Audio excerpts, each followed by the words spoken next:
Hello and welcome to one very big party. These are the live pictures of the Newcastle United buses just on the move from St James's Park, because tens of thousands of Newcastle United fans are on the streets to celebrate the club's historic Carabao Cup win 2 weeks ago. The Magpies, you will remember, secured their first silverware since the Intercities Fairs Cup in 1969. And the club's first domestic trophy for 70 years by beating Liverpool at Wembley 2 weeks ago.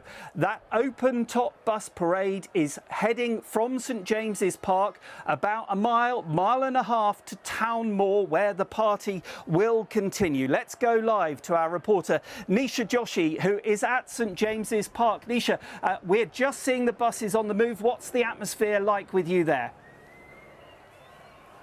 The atmosphere is electric. Can you hear that crowd behind me cheering as the bus has set off? 2 buses with players and staff from Newcastle United. Some fans have been parked out here since the morning to make sure that they had the best vantage spot to see Eddie Howe, boss of Newcastle United, and his Carabao Cup winning heroes. So we can see the players standing on the bus, and they've got their scarves on. It's very windy, I have to say, here. And the fans, you can hear them in the background shouting, and very soon they'll start to get a very good view of the bus. So it's just about to head out of the grounds of St James's Park. And you can see some of the players are filming it. This is a historic moment for them as well as this city. And Nisha, I know you've been talking to some of the fans. What have they been saying to you about this moment?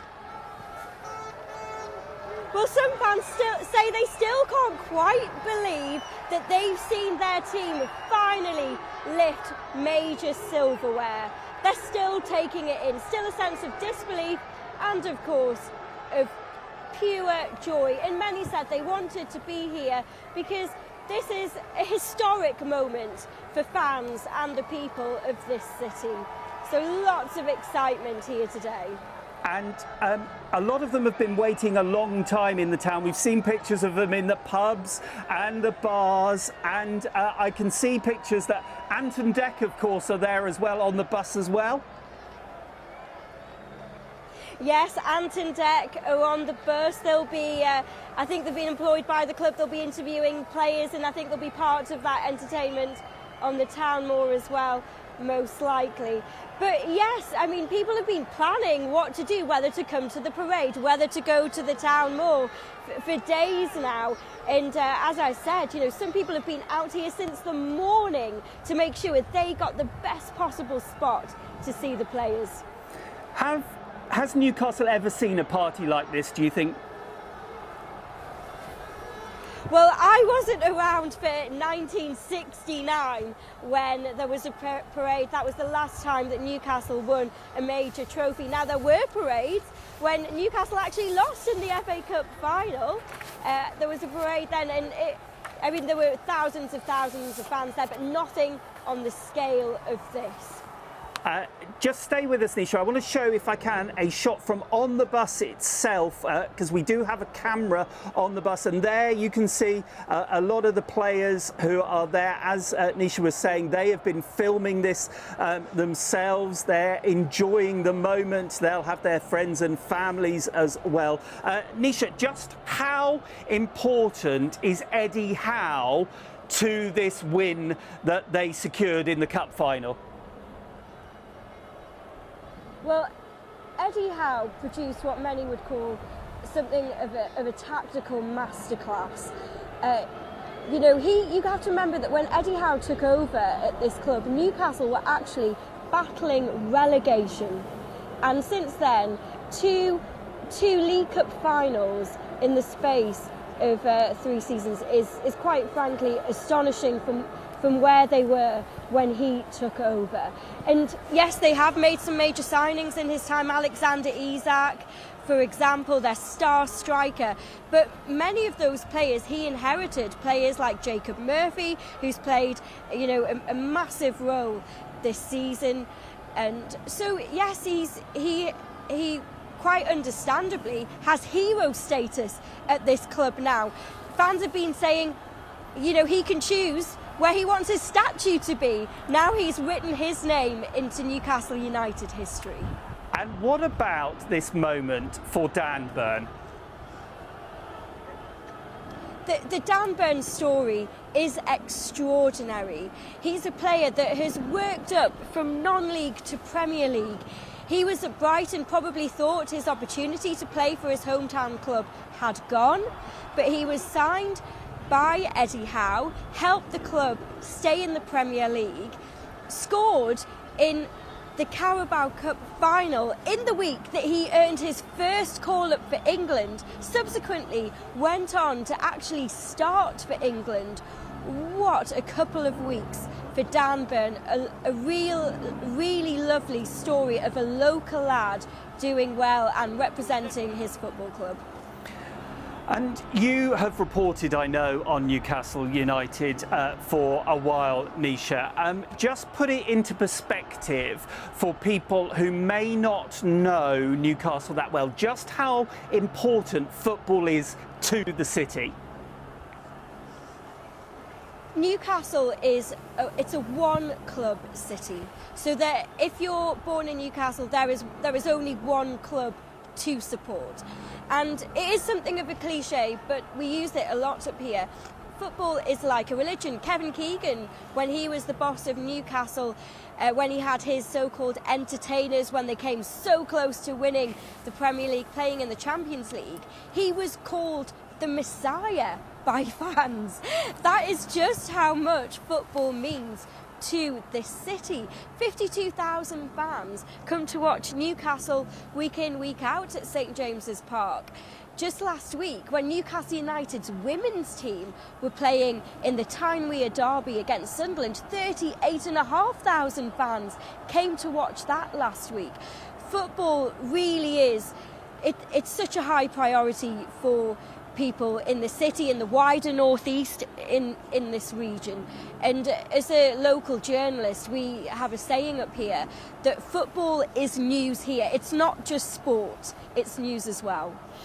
Yeah, the fans that I heard you talking to earlier, they still can't quite believe that this is actually happening today. We've seen this ginormous poster all down the side of one building there of the manager Eddie Howe. That they really can't quite believe that they've done it.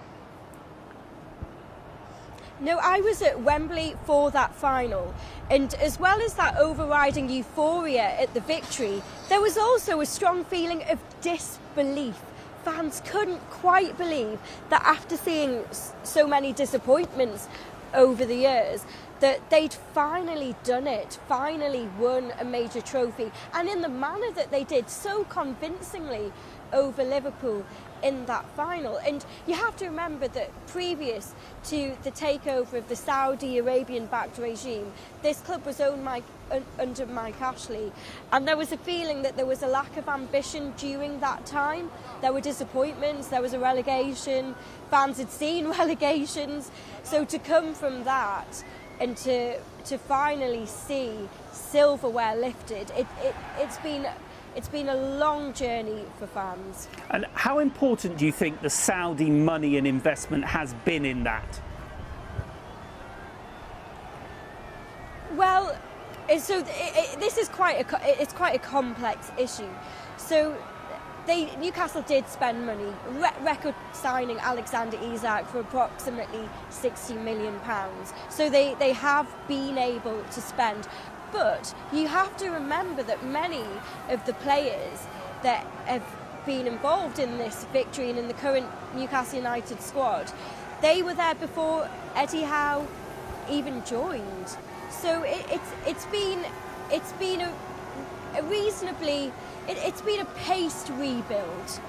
It's not they haven't just bought a brand new team of 11 players, of 11 superstars. They've spent money carefully.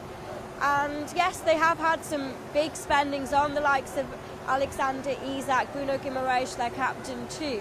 But also, as I said, players like Jacob Murphy, local players like Sean Longstaff, who played a role earlier in the Carabao Cup journey this season. They were inherited.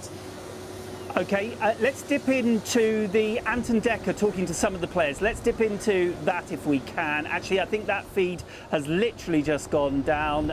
Oh, no, it's back. Let's have a listen in. Yeah, amazing. As a Newcastle fan yourself, you know exactly how much this means to these people, don't you? I do, yeah. But to be a player that's involved in it, I didn't think that would happen. And it has, and I love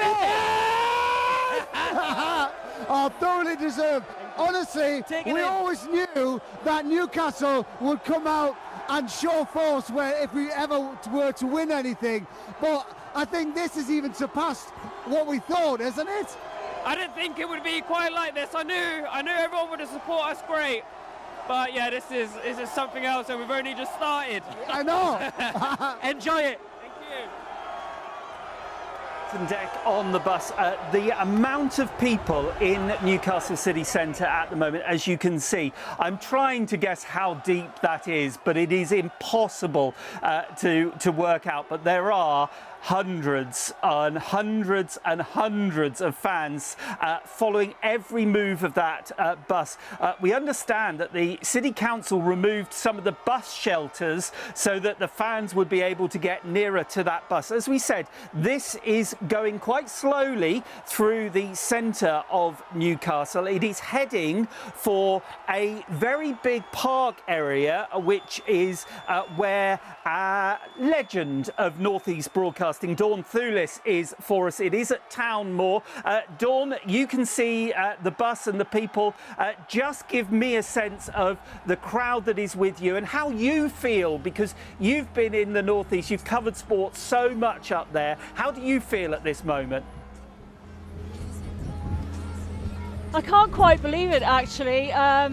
My dad played for Newcastle United back in the 1950s. He was a teenager, played for the reserves. I've got Luke Edwards with me, by the way, from the Telegraph, the Northern sports writer.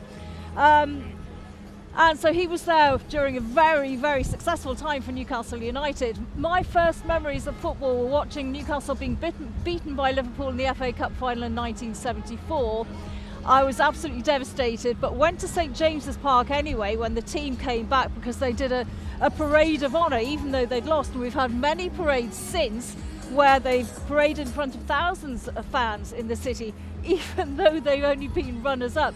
I mean, Luke Edwards has been reporting for many years in the North East. Can you actually believe what you're seeing here? No, it is remarkable. And this is Carnival Geordie style, basically. Yeah. I think this city has waited a long, long time for scenes like this. We're seeing the screens now being beamed of the pavements, 20, 30 deep of people waiting to get a glimpse of the bus. It's everything that really, when I started covering Newcastle 23 years ago, Dawn, I have to say I'm very pleased I haven't got any hair today, because you're struggling a bit with the wind. But no, 23 years ago I started covering them. It was to cover Newcastle winning a trophy, and I've been stuck in this kind of purgatory, really, like all of the supporters in the whole city, waiting for this to happen. The explosion, the eruption of celebrations there have been. It is remarkable. We're expecting, over 150,000 people here today. Yeah, plus whatever's on the streets, and that could be another 100,000, couldn't it? They're estimating about 200,000 people. So yeah, it is incredible. The whole city is stopped. We always thought it would be like an unofficial bank holiday, and that's exactly what it's turned into. The bars are packed, the pubs are packed. It's just a real. Newcastle is a party city, it is, but it has been waiting to party like this for 70 years. What does it mean for the club now, do you think? And what does it mean for Eddie Howe? I think this has to be the start. I think they had to get that first trophy out the way, really. It's all anybody talked about when you were talking about Newcastle United. It was the most infamous trophy drought in English football. Look, there are other big clubs, but there's not been a bigger club who has failed for as long as Newcastle have done.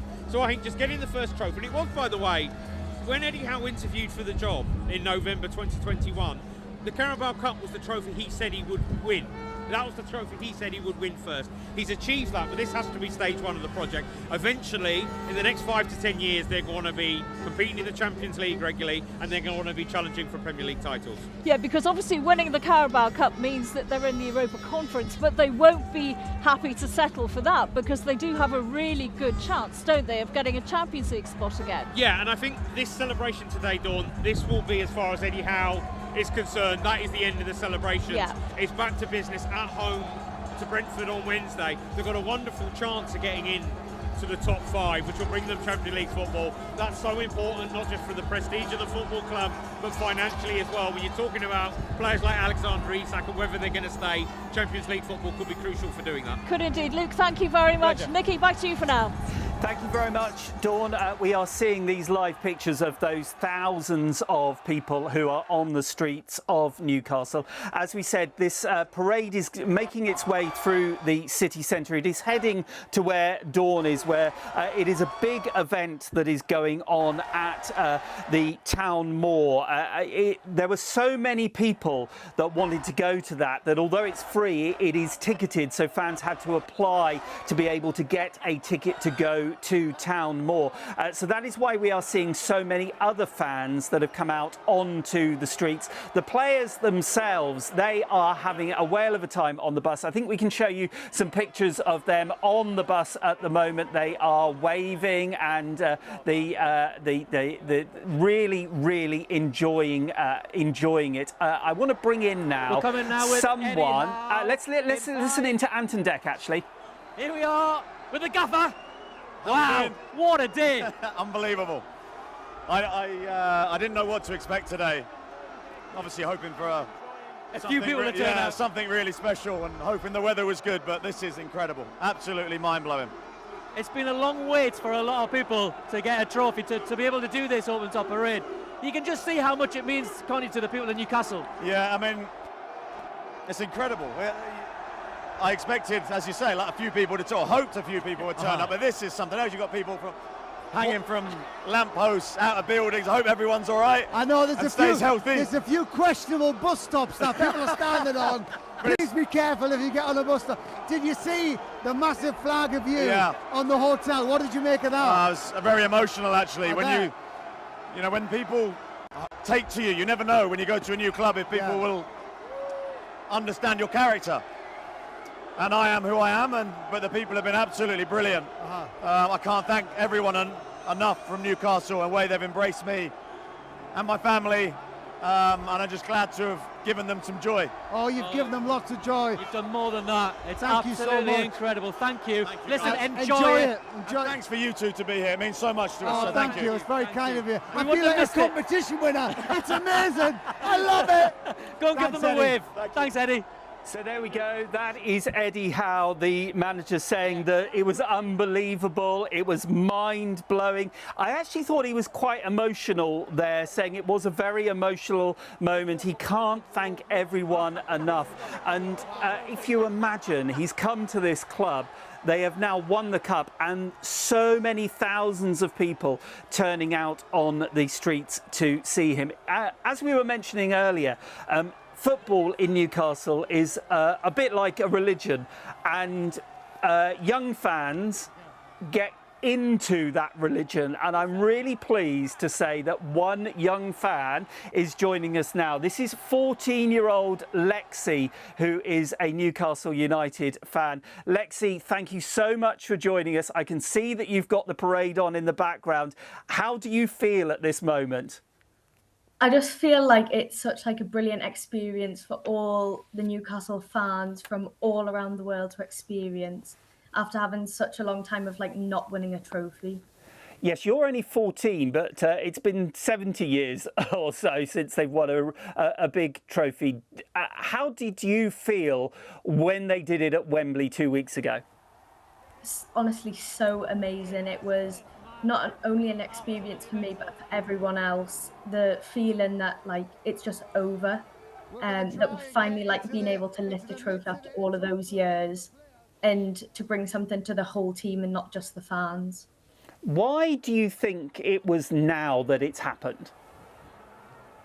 I think it's just the way that the team is like really pushed through with all of these injuries that we've had in the past. Just to be able to like really like bring the whole team together and like lift the joy of the trophy and everyone's spirits of the team and the spirits of all the fans around you. And obviously Eddie Howe being a massive partake in that, of really bringing the energy to the whole of the club. And who got you into football?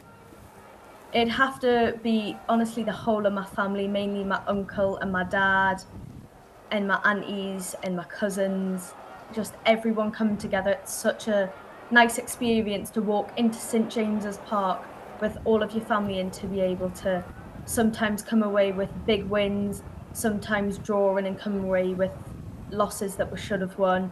It's just such a brilliant experience at a young age to experience. And how do you cope with the highs and the lows of following Newcastle? I think mainly with the lows is obviously with not winning a trophy, and now that we have, those lows are like starting to become small, not very many lows now, and then with the highs, taking them but not being too ahead of yourself, as we've still got a few games left of the season, and just to really try and secure that top 5 spot in the league. Yeah, that is what you want, isn't it? You want Champions League football. Yeah, 100%. Okay, well, we are going to leave you, Lexi, to enjoy the rest of the parade. Thank you very much for joining us here live on BBC News. You can see that bus is making its way slowly through. I think I can show you some pictures from on the bus itself with the players who are celebrating there as they go through, waving scarves. Let us head back to town more because my colleague Dawn Thulis is there. This is where the parade is going to end. And Dawn, you've got someone special with you. So we've just seen Bruno there, of course. I have got somebody very special with me. Yes, I've got Newcastle United's women's captain, Amber Keegan-Stobbs, with me. Now, Keegan, obviously, part of your name. Tell us how that came about. Yeah, so my dad's a Geordie, so I've grown up a Newcastle fan. And yeah, Kevin Keegan's a hero. I was born in '92 when Kevin Keegan came back to manage and bring Newcastle back up the league. So my first name's Amber Keegan. So yeah, just an honour to be named after such a legend. And what's it been like today? Have you ever imagined it was going to be like this? Well, Geordie's the best fans, so I knew they'd show out in numbers. But when me and Case Barker, my teammate, got here, we were like, this is insane. So yeah, just taking it all in, it's just amazing. And I think the city's been wanting this for years, so it's so nice to be part of it and see everyone celebrate. And talking about the fans, I mean, you know, you played Sunderland in the Tyne-Wear Derby last weekend at St James's Park. 38,500 fans turned out for that Women's Championship game, which absolutely smashed the record, didn't it? What was it like to play in front of that sort of crowd? Incredible, like surreal day, honestly. To grow up as a fan and to lead the team out at St James's Park in a derby, get the 3 points, and again, like you said, smash the record. Because we were part of the record that was set with the 15,000, and that was our away fixture. We got the other 3 points against Sunderland, but yeah, to do it at home and really smash that record is just amazing. And of course you won as well, which helps. Yeah, 3 points. So to do the double against Sunderland, I think is a big statement for us. Our first year in the league, but we knew exactly what we're capable of, and we're still pushing on. Yeah, and the fact that the men have won a trophy, have you kind of been boosted by that as well?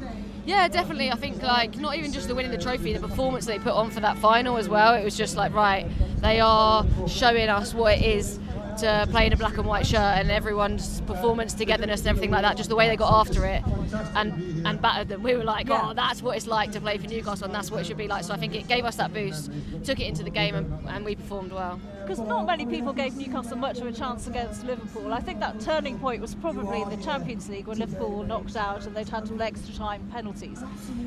Then we started to think maybe it's a possibility. But Newcastle, as you say, were at it right from the start and made Liverpool look second best, didn't they? Yeah, definitely. Just the passion, like what football means in the North East, what football means for Newcastle. It was. You could feel it. I was at home watching it, but you could feel it even through the TV. You could feel it, and like in the city, the buzz and everything like that. So I think it was just the team being that together and having that belief. just couldn't have, like, it was just amazing. And you know, when it got to sort of 8-10 minutes of added on time, I think everyone was thinking, oh no, please don't let it all go wrong now, because we've all seen it happen so many times before. Yeah, I think everyone talked about like the club and where we've been and like how many times we've had that heartbreak moments and stuff like that, but to see it through and to be part of that, it was a nerve-wracking ending, but again I think there was that underlying faith that we were like, we're going to get this over the line. It was just amazing. So just finally, what are your aims now for the rest of the season? Take each game as it comes. We're hopefully got ourselves in the best position in the championship, but mathematically and things we're still in with a chance, so I think get the job done if we can. We could get used to this, couldn't we? I said I was going to party heavier than anyone. I think I did. I don't know where I am, what time it is, what day it is. The last 2 weeks have just been probably the best of my life, and that Sunday at Wembley, it's what we've all wanted and what we all waited for so long. It was bloody amazing. Alan, did you get to the point where you thought you wouldn't see the city and the club like this again? This is what I wanted. This is what we all wanted. I wanted this to happen in my lifetime, and it's happened. So whatever happens from now on, I can go happy. These guys who are backstage, Eddie Howe and the rest of the team, have done us and done our magnificent city so proud, haven't they? Alan, listen. Saw you at Wembley Stadium with your son, Will. You know, your wife, your daughter here today, your family, means so much to all of you. I mean, you had an incredible career, as Lindsay said, scored so many goals for this football club, the club's top goal scorer of all time. But how did watching your boyhood team win a trophy compare to scoring goals in the black and white? Well, I was lucky enough to win the Premier League with Blackburn, and that was an unbelievable feeling. But I have to tell you, 2 weeks ago at Wembley on that Sunday was the best feeling I've ever had on a football pitch or off a football pitch. And I was lucky enough to share it with 32,000 Geordies at Wembley. And I've been waiting for this day. I've been waiting for this day all my life. My family have been waiting for this day all my life. And it's happened, and it's just incredible to see so many happy people and our city being and done so proud. I know it's an emotional time for you, Alan. What would your dad have made of this as well today? Yeah, unfortunately, my dad passed away last May. He was lucky enough to be there at the '69 final. I just wish he would have hung on for one more year just to see and sample this. But he would have been watching up above, and he would have been as proud as I was. Alan, when did you truly believe that they were going to do it? Because they were at it from the first whistle. No, I mean, every single player that played at Wembley brought their A game. I kept on saying before the game that I was confident, but then I'm thinking, well, it is actually Liverpool.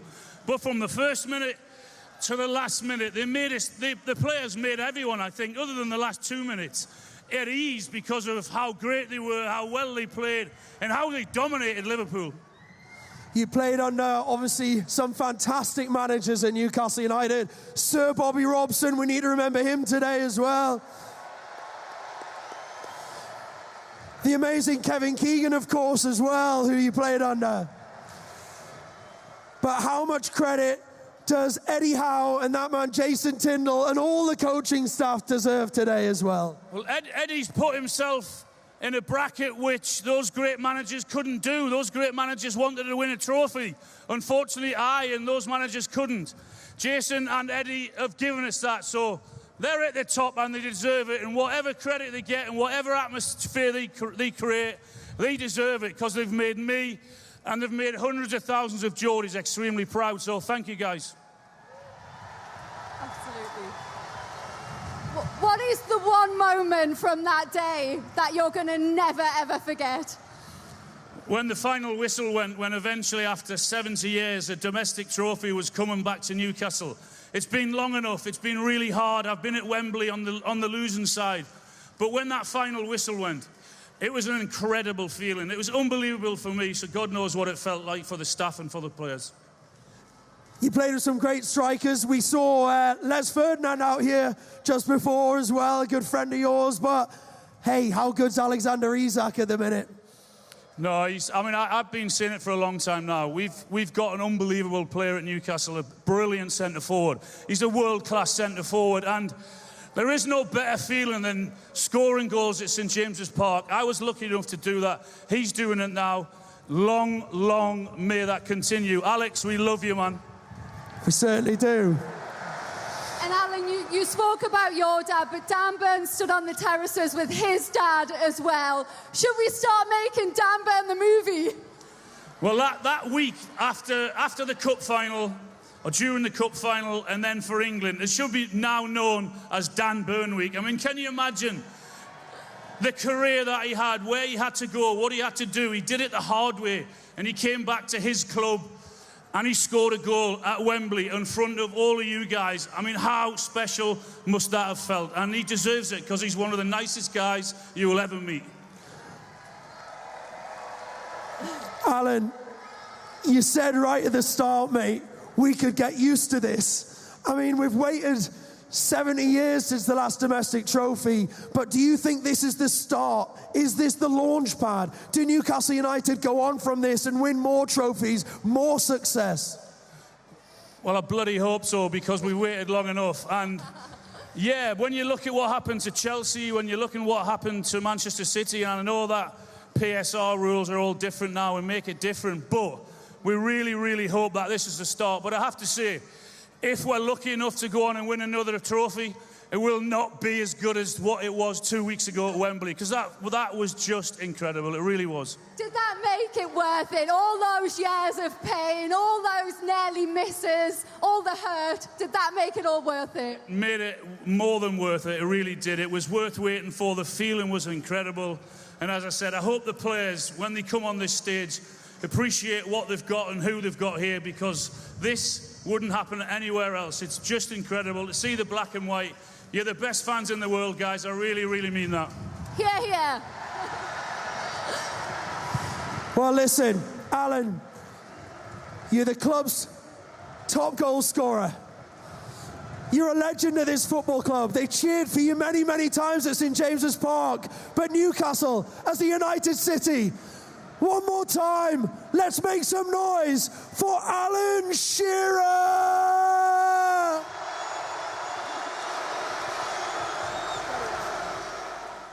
It was a dream come true for us to be on the top of that buzz. It was a dream come true. Me and Dec met on Biker Grove. He cannot see, man! He cannot see, he's blind!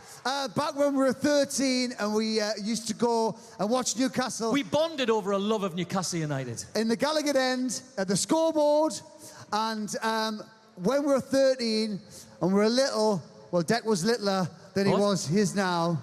I'll smash your face in. We used to try and start chants, and no one would ever join in with our chants. We were never very successful at it. Can you please make a lifelong dream come true? And we start a chant together. Let's start a chant. Okay, should we do it? Tune! Tune! Tune! Tune! Tune! Tune! Tune! Tune! Get it, lads! That's the first time it's ever worked. It's incredible. But I think it's enough messing about, isn't it, Ant? It is. I think the real reason you're all here, the real reason everybody's here today is to celebrate that team, that fantastic team that we also win 12 days ago at Wembley. And we'd love to see that cup lifted again on the town moor in front of us all, wouldn't we? So, Newcastle, please welcome to the stage the winners of the 2025 Carabao Cup, Newcastle United!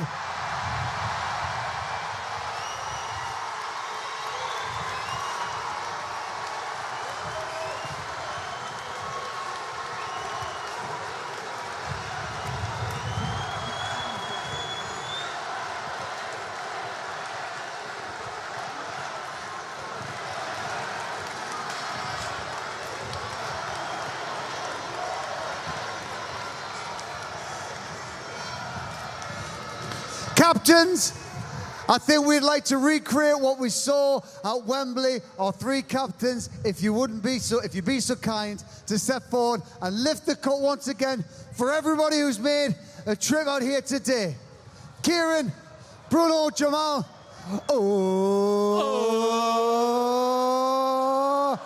Yay!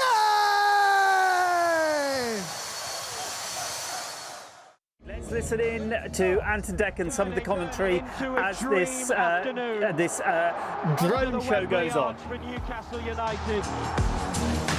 For Livramento's run, left-footed cross, hanging in the air. Murphy,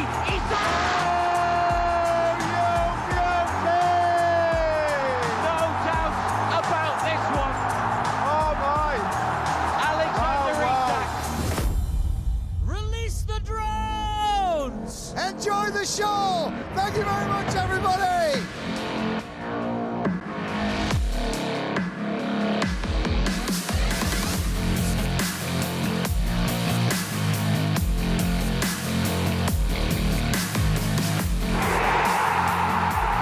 It's Newcastle United's day. Finally, this is the one. Newcastle United win at Wembley.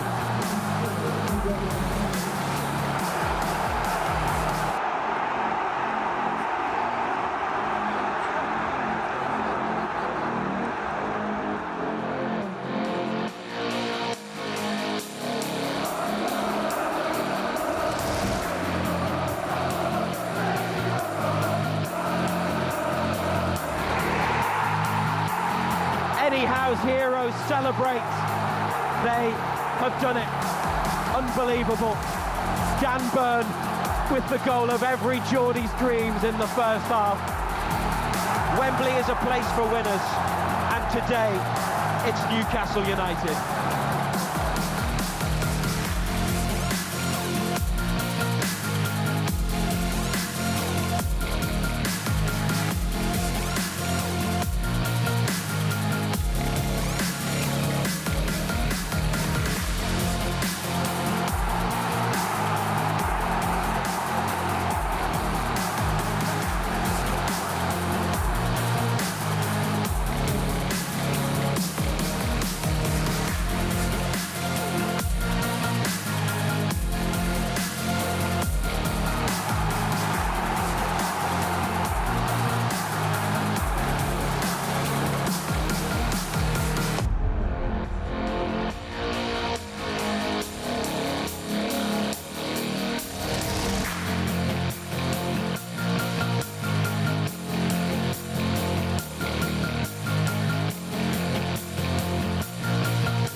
We are here to make history. I'm very happy. My first year as a captain of this group. After 7 years, I cannot say. We can now say we are the champions again. The fun deserve everything. It's one of the best days of my life.